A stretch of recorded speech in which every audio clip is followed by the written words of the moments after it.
Bueno, este video voy a estar hablando acerca de mi misión que serví para mi iglesia, la iglesia que he pertenecido toda mi vida, la iglesia de Jesucristo de los Santos de los Últimos Días. Muchos nos conocen como mormones, es un apodo. Bueno, yo serví una misión para la iglesia. Hace 2 años serví en Buenos Aires, Argentina, y hoy quería hablar un poco acerca de esos 2 años y cómo se han mirado para mí. También voy a hablar un poco de inglés porque Spanglish es mi idioma. Y espero que alguna persona que lo vea, que ha servido en la misión, no sé, que puede quizás saber que si han tenido una experiencia difícil en acostumbrarse, pues que no están solos, ¿no? Entonces en la misión supe exactamente quién era.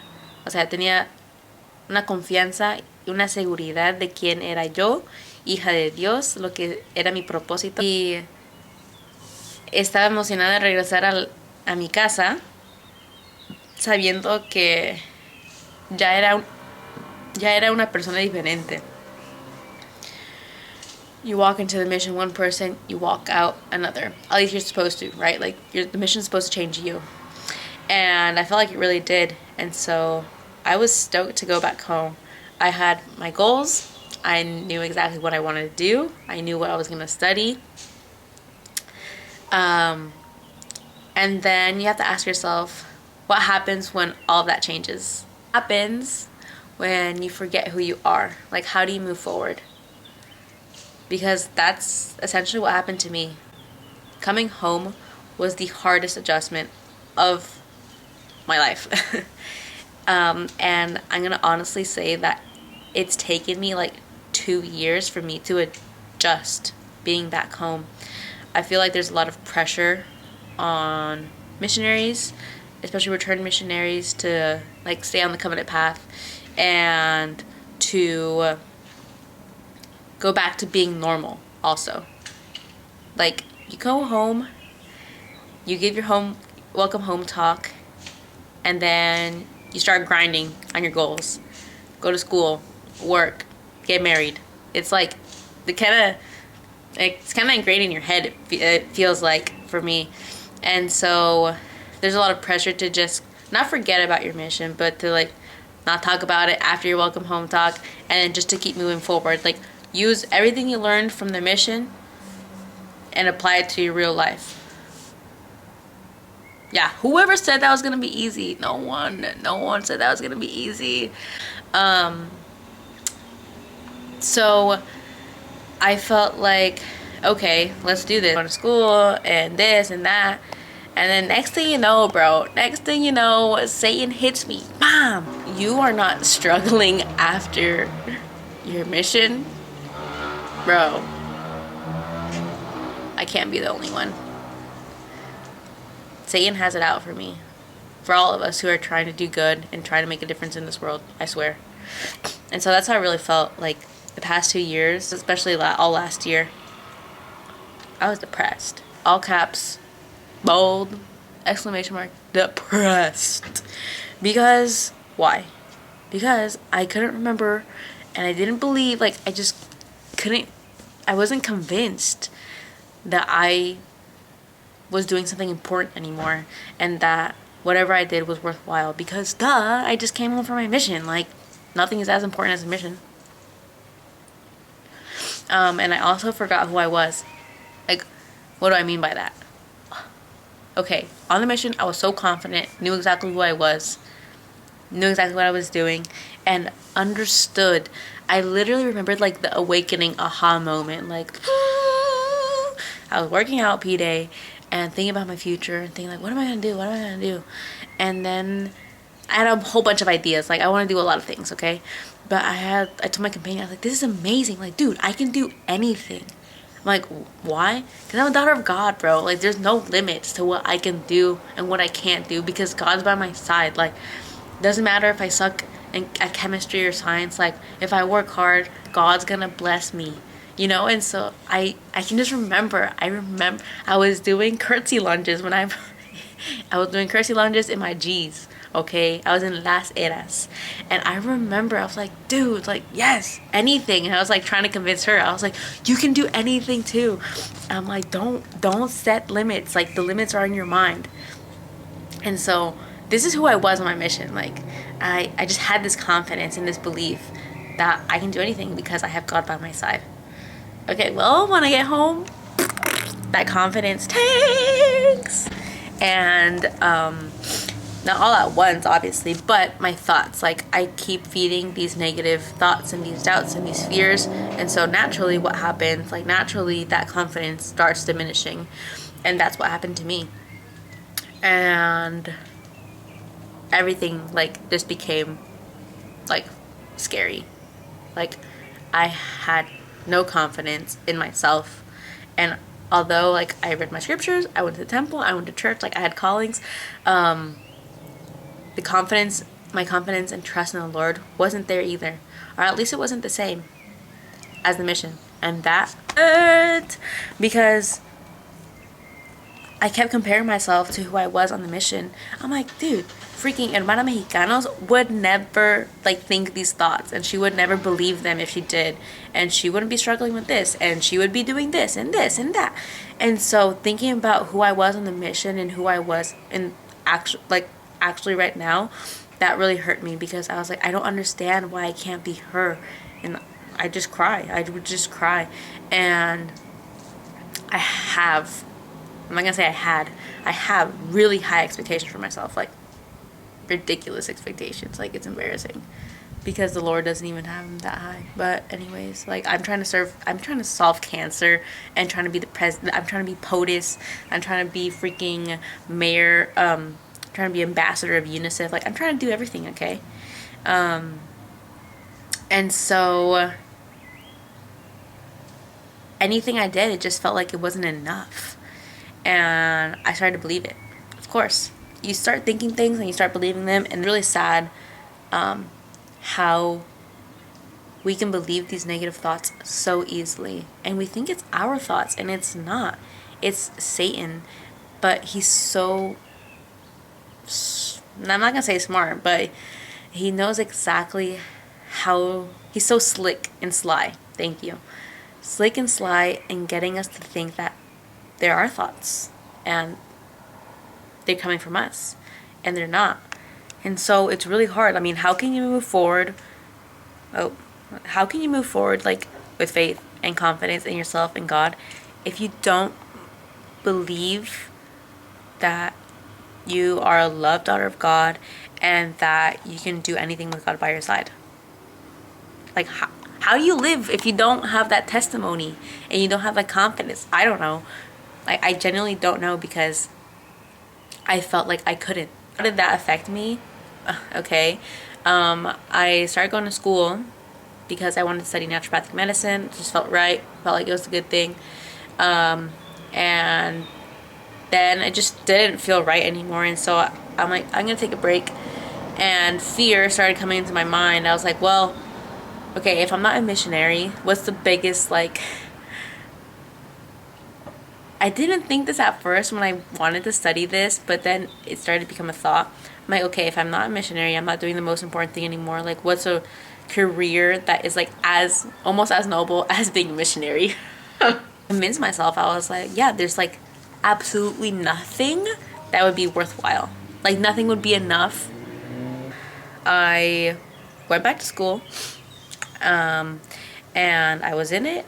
And it was going fine in the sense that, like, I'm working hard and I'm studying, but I have, like, this fear in my mind and these doubts, and I'm not really feeling too confident, and I still feel like it's not the right thing for me, but I'm forcing myself to keep going because I'm like, no, like, you have to keep going, and you just have to have faith because, hey, with faith, like, anything can happen, and God's gonna help you out.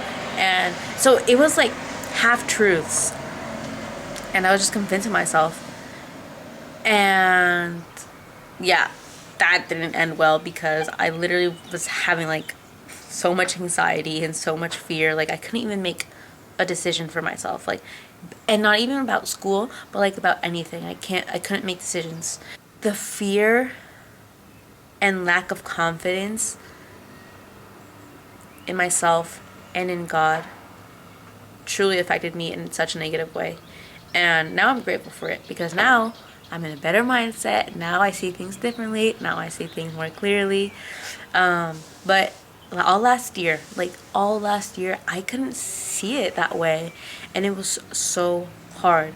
Like, so many days and nights I spent crying, praying to God that He would help me remember who I was because I couldn't remember. And I wanted to believe Him and I wanted to be the confident Hermana Mexicanos I was on my mission. So I don't know why I couldn't be. And if I knew better, why wasn't I acting according to what I knew? Like, I think I beat myself up and then Satan beats me up. It's like, I don't know who's attacking me more, myself or Satan. And so it led me to a really lonely and dark place. And what's worse is that on your mission, you have companions.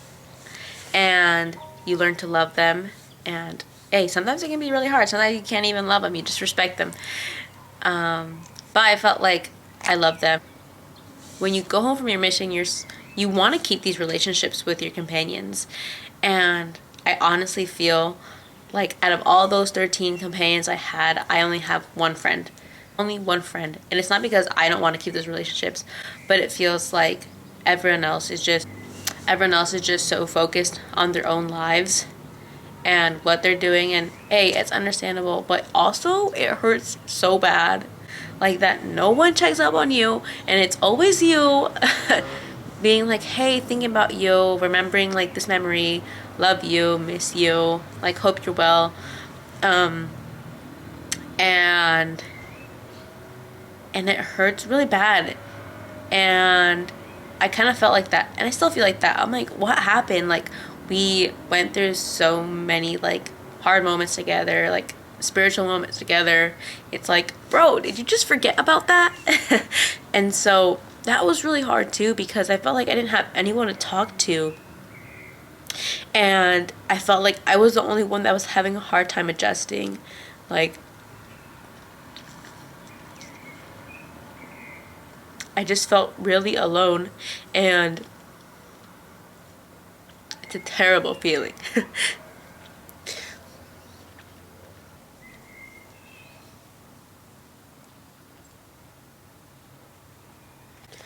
So I felt like maybe it's just me, that hasn't adapted, that maybe isn't doing enough, that maybe isn't as focused on her goals like everyone else is, and maybe it's just me, you know? And so you think these things, and you start to believe them, and so that was really hard too to adjust because I don't really have friends, and it's not because I don't want friends. I feel like I'm like the friendliest person. Okay. I do have RBF, but I am a friendly person. You come home from your mission, you want to keep in contact with those people because they're going to help you like stay so strong and like stay right on the path.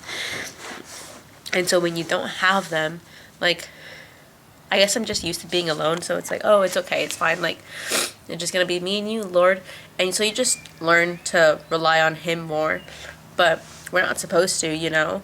And so I think it's almost become, at least, I don't know about other missionaries or other missions, but I think it's become so normal that you go to your mission, you enjoy it, like, you do the best you can, you come home, and it's almost like you just have these superficial relationships with these people that you served with, and you just remember it like, oh yeah, like a good memory, instead of like a big chapter in your life. And you just kind of normalize just like, oh yeah, like that was a good experience, like that was fun, hope you're doing well, okay, bye. And so that's a whole other like thing about relationships, I feel like.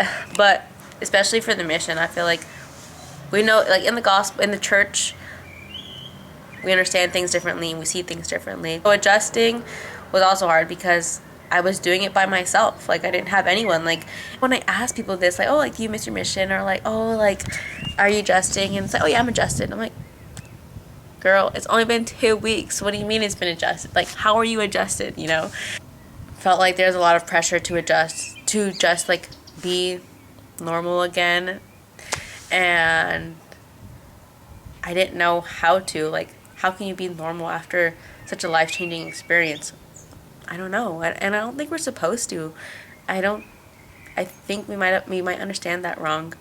But that's my opinion. So now that it's been 2 years, I just see how I struggled. And I'm so grateful for it. Because it's definitely helped me be more converted and helped me rely more on Jesus Christ. This has all helped me in remembering who I am. Like, I'm barely seeing the light a year and a half later, 2 years later, but I'm seeing the light, and that's all that matters.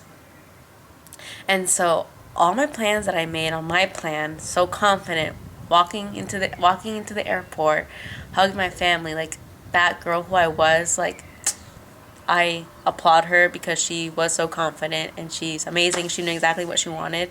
But also now I look at myself and I also applaud myself and I give myself a pat on the back because now I'm more sure of who I am. And now I understand why I had to go through those difficult moments. And it's all to help me. It's all to help me remember who I am and remember who my Savior is to me and remember what I've been sent here for. Now I'm feeling like maybe how I thought I was going to feel when I came back from my mission. Now I feel confident in who I am. Now I feel confident in what I want to do. And sometimes I still am scared. Like, I think that's just normal. That's part of the process. But now I do know that I'm a daughter of God. Again, like I had that same feeling when I was working out that I can do anything because God is with me. And I am so happy that I just never gave up. Like, it sounds stupid. But dude, in those moments of like darkness, it's like, why am I even trying if nothing is working? Like, I'm being obedient. I'm keeping the commandments. Like, why is it not working? It's supposed to work. And so you can give up because it's like, well, clearly the results are not resulting. And I just kept, I know this works. Like, I know this formula works, you know? And so I just got to keep going. And I know it's going to get better somehow. I just don't know when. And now it is better. And I have to thank myself for my strength that God's given me. And I have to thank God for the strength that He's given me to keep going. And I have to thank myself for choosing to keep going, choosing to read my scriptures, choosing to go to the church, choosing to go to the temple, choosing to, I don't know, try and be nice. And it's a choice. And so who I am right now is because of who I was yesterday, a year ago, 2 years ago when I came back from my mission. And it's just going to keep going. Like, it just never stops, right? And so I think I was just expecting like this big aha moment. Like, I literally, when I came back from my mission, I'm like, I'm getting married. Okay, were there any prospects? No. But, and there wasn't. I'm not going to talk about that. But I was like, I'm going to get married. I'm going to go to school. Gonna live happily ever after. Okay, sometimes that works out for people, and this worked out for a lot of my companions, and that's awesome. But my life and my goals and my journey is different, and that's okay. That is so normal. And I think it's also normal to not accomplish all your goals that you set on my plan. Like, I'm just happy that I've been accomplishing my spiritual goals. Like that, hey, that's the most important. So it has been 2 years since being home from my mission, and it has taken me this long to feel confident and be adjusted, and that's okay. That's totally okay. And there's a lot of things, a lot of other lessons that I've learned along the way and the journey of this. But I just hope, that someone watches this. But even if they don't, it doesn't matter, because this is like a good little therapy session for myself and also God. But I just hope that you remember that your journey definitely doesn't have to look like anyone else's, and that the sun always shines. Wait, that doesn't really sound too well. Let me re-say that. The sun always breaks through. That's better. I'm sure there's a hymn. I think there's a hymn that says that. I'll have to find it, and maybe I'll put it right here. But the sun always breaks through. Always. On the cloudiest day, on the darkest day, like, the sun will come through, and the sun will come eventually.